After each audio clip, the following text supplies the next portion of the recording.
We're very passionate about volunteerism here at Ensono, and I personally, this is one of my passions. Just the fact that we work in this industry probably says that we're all very fortunate people, and the opportunity to give back should be embraced. It's great to get people that are cross-functional, that would never be able to see each other and talk to each other, to be together for 8 hours during the day. For the Hesed House, I remember we were standing there serving food and talking to one of my coworkers who I had just met, and he was just shocked at how many families were there and how many kids there were.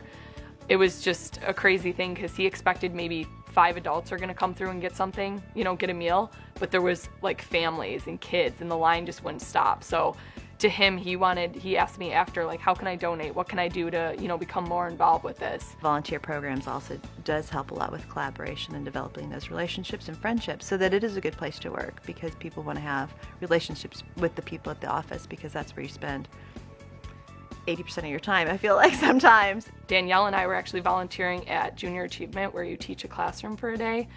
We had a first grade classroom and we were trying to teach them a difference between a need and a want. And we had them write down on paper what was something that they wanted. And we were expecting them to say like iPads, video games, something along those lines, but instead these kids were actually asking for things. One girl was asking for a kitchen table so her family could eat dinner together. Another boy was asking for shoes because his didn't fit and he hasn't had a new pair in a while. So it was really eye-opening for both of us. We support charities, we do voluntary projects together.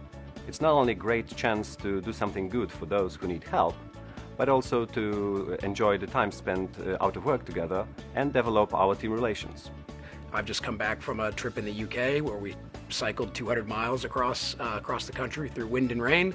I got to know some people I wouldn't have got to know, wonderful, fantastic people.